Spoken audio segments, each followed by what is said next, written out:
सभी को प्रणाम। हम पढ़ रहे हैं जन्म शताब्दी पुस्तक माला 46 मंत्र बनाम उच्चारण। आइए एक गायत्री मंत्र के माध्यम से स्वाध्याय को आगे बढ़ाएं। ओम भूर्भुवः स्वाहा तत्सवितुर्वरेण्यं भर्गो देवस्य धीमहि धियो यो नः प्रचोदयात्। इतना सुंदर स्वाध्याय गुरुदेव करवा रहे हैं। गुरुदेव ने हमें पिछले स्वाध्याय में बताया कि खान पान कितना महत्वपूर्ण है, रहन सहन कितना महत्वपूर्ण है, और अगर माँ सरस्वती की कृपा चाहिए हो और अपनी जीव में माँ सरस्वती की सिद्धि चाहिए हो ताकि हम श्रेष्ठ कामों के लिए अपने जीवन का सदुपयोग कर सकें, तो उसके लिए हमें क्या करना पड़ेगा? उसके लिए हमें अपने आहार की बनावट पर, आहार के मूल तत्वों पर ध्यान देना पड़ेगा। किस कमाई से आहार आ रहा है, और आहार की पूरी डिटेल गुरुदेव ने समझाई कि किस तरह आहार से हमारा मन बन रहा है और उस श्रेष्ठ मन के साथ कैसे श्रेष्ठ कार्य संभव हो सकते हैं। इसी को आगे गुरुदेव समझा रहे हैं। गुरुदेव कह रहे हैं जीवन में सात्विकता का समावेश। मित्रों, जीव से हमारा मतलब केवल खाद्य पदार्थ से नहीं, यह हमने आपको कल भी बतलाया। जीव से मतलब है जहां मुख है वही हमारे गुजारे के माध्यमों से भी मतलब है। उसमें ईमानदारी का मिश्रण होना चाहिए। अगर यह नहीं है और आपको बेईमानी की कमाई पर चलना है तो आपका आहार, जिसके द्वारा मांस बना हुआ है, रक्त बना हुआ है, जिसके आधार पर आपका हृदय बना हुआ है, जिसमें आप भगवान का साक्षात्कार करना चाहते हैं, वह मस्तिष्क बना हुआ है, जिसके द्वारा आप ध्यान करना चाहते हैं। जिस मन को आप स्थिर करना चाहते हैं वह मन स्थिर नहीं हो सकता। क्यों? क्योंकि आपका मन जिस वस्तुओं से बना हुआ है वे वस्तुएं सात्विक नहीं है। यदि आप सात्विक वस्तुओं से बना दें तो मन स्थिर हो जाएगा। गुरुजी, मन को स्थिर करने की विधि बता दीजिए। अब सबसे पहले तो यहाँ पे गुरुदेव ने एक साइंटिफिक एक्सप्लेनेशन दे दिया कि हमारा मन कैसे बन रहा है। हमारा मन हमारे आहार से बन रहा है, और उसमें भी आहार मतलब केवल खाना पीना नहीं, जो हम इंद्रियों के माध्यम से ग्रहण कर रहे हैं, किस कमाई का आहार आ रहा है, जो बनाने वाला है उसकी वाइब्रेशन क्या है, उसकी एनर्जी क्या है, सब कुछ कंबाइंड पैकेट जो हम मुंह से ग्रहण कर रहे हैं, नाक से ग्रहण कर रहे हैं, आंख से ग्रहण कर रहे हैं, कान से ग्रहण कर रहे हैं, हमारा व्यक्तित्व बन रहा है उससे, और वही व्यक्तित्व अल्टीमेटली मेरा मन है, और मेरा मन उन सब चीजों से बन रहा है। अब अगर मेरे इन सब चीजों में कहीं पर भी कोई घोटाला है तो मन सात्विक नहीं है, और अगर मन सात्विक नहीं है तो उस मन से परमात्मा का चिंतन कैसे करेंगे? लगेगा ही नहीं मन ध्यान में, जप में, किसी भी चीज में, क्योंकि हमारे रक्त के आधार पर हमारा हृदय बना है, और ये हृदय रूपी मंदिर में भगवान की छवि को देखना है। लेकिन जिस चीज से अब अगर मान लो, एग्जाम्पल ले लो, अगर रूम गंदा है, घर गंदा है, आपको जहाँ पूजा करनी है वो जगह गंदी है, तो आपका वहां बैठने का मन करेगा क्या? आप पहले वहां की सफाई करोगे ना, तभी तो बैठोगे। तो हृदय पे मुझे भगवान की छवि को देखना है, और उस छवि को देखकर फिर उससे बात करनी है, उससे रिलेटेड विचार लाने हैं। लेकिन मेरा हृदय मलिन है, तो मलिन हृदय पे भगवान को कैसे बैठाएंगे? ना तो भगवान कंफर्टेबली बैठ पाएंगे, ना हम बैठा पाएंगे। इसलिए अपने मन को स्वच्छ करना होगा, निर्मल करना होगा, साफ करना होगा, हृदय की पवित्रता पर ध्यान देना होगा।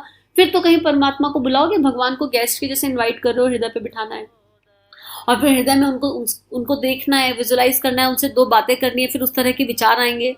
तो अगर हृदय दूषित है तो विचार भी दूषित होंगे। हृदय में अगर लोअर इमोशंस हैं, लोअर भावनाएं हैं, किसी के प्रति कटुता है, तो विचार भी वैसे आएंगे। तो सब कुछ इंटर रिलेटेड है। तो इस साइंस को समझ लीजिए। अब मन का निर्माण सरल हो गया ना। अब ये कहना बंद कर देंगे हम क्या, अरे हमारा मन नहीं लगता, हम चाहते तो है, हमसे होता नहीं है, क्योंकि उसके स्टेप मिल गए। अगर मन को लगाम लगानी है तो आहार को लगाम लगा लीजिए।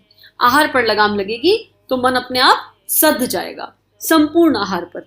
अब गुरुदेव लिख रहे हैं मन को स्थिर करने की विधि तो मैं तुमको बता दूंगा, क्योंकि बेटा उसकी तो कोई विधि ही नहीं है। दुनिया में केवल एक ही विधि है। आपके जीवन में सात्विकता का अधिकाधिक समावेश जितनी अधिक मात्रा में होता चला जाएगा, बिना किसी कोशिश के, बिना किसी मेहनत के, बिना किसी दबाव के, बिना किसी योगाभ्यास के, आपका मन भगवान के चरणों में लीन होता हुआ चला जाएगा। ऐसा लीन होता हुआ चला जाएगा जो हटाए नहीं हटेगा। एक ही विधि है। गुरुदेव ने कहा कोई पर्टिकुलर मेथड नहीं है। अरे माता पिता के पास बैठना है, उनसे दो बातें करनी है, तो उसके लिए कोई तिकड़म लगाते हैं क्या? कोई मेथड लगाते हैं कि माता पिता के पास बैठना है तो कौन से कलर के कपड़े पहनेंगे, कौन से रास्ते से जाएंगे? माता पिता है, जब मर्जी उछलते कूदते बच्चे जाते हैं और बैठ जाते हैं। तो गुरुदेव कह रहे हैं भगवान से बात करने की ऐसा कोई मेथड या विधि नहीं है।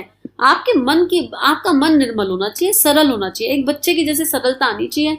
तो उसके बाद मन भगवान में ऐसा लगेगा, उनके चरणों में ऐसा लीन हो जाएगा कि कोई दुनिया की ताकत उसे वहां से शिफ्ट नहीं कर सकती। और उसके लिए क्या है, सात्विकता एक आधार है। जीवन में सात्विकता होनी चाहिए, हर तरह की सात्विकता, हर तरह का संयम, और वो प्रयास करने से आएगा।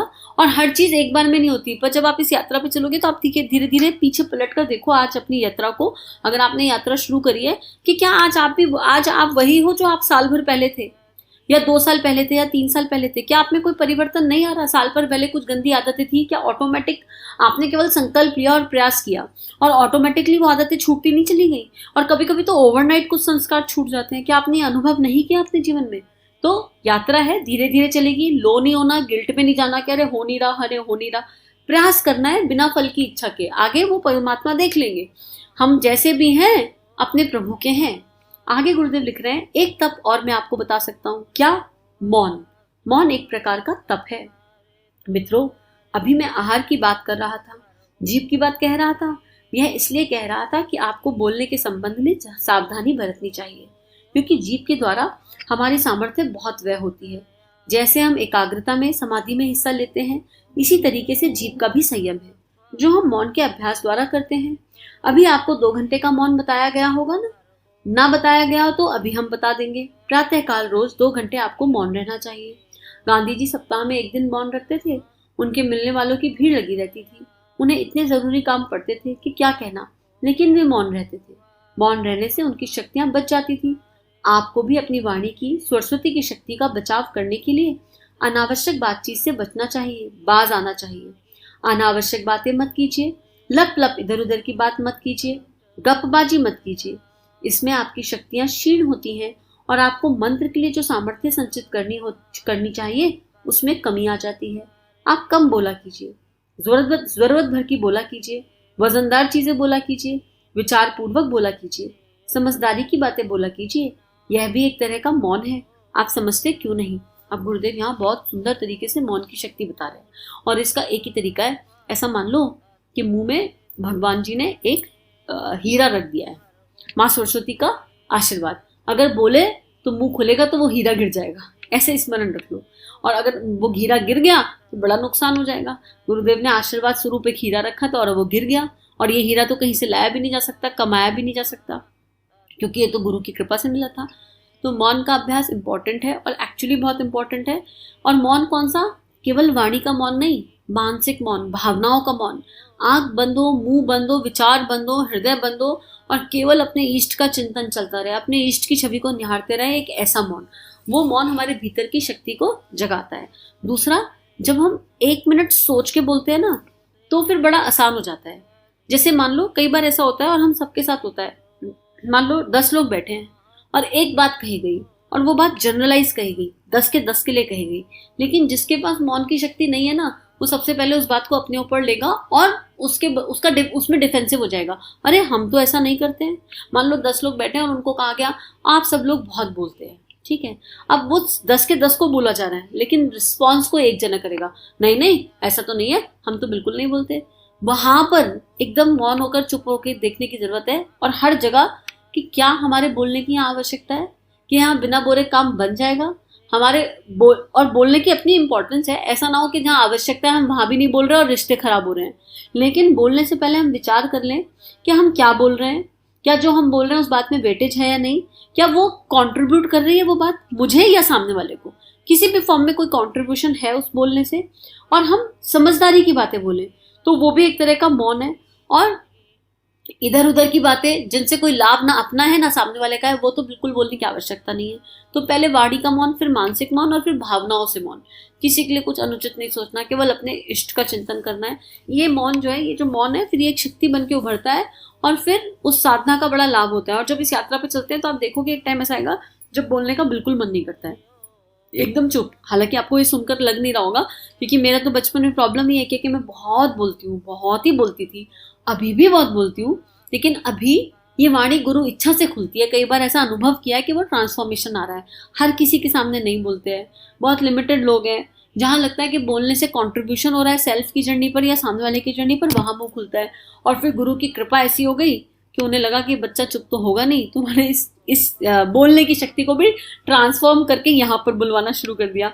तो जब हम इस यात्रा पर चलते हैं तो वो परमात्मा हर पल साथ होता है, हर क्षण साथ होता है, और अपनी, अगर हम मौन रखेंगे तो हमारी वाणी एक बहुत परम शक्तिशाली शक्ति बन जाएगी। इसके लिए आगे पढ़ेंगे इसको कल किस तरह बनेगी। आज के लिए इतना ही स्वाध्याय। हम सभी का जीवन गुरु शक्ति के दिव्य सूक्ष्म सानिध्य में मंगलमय है। सभी को प्रणाम।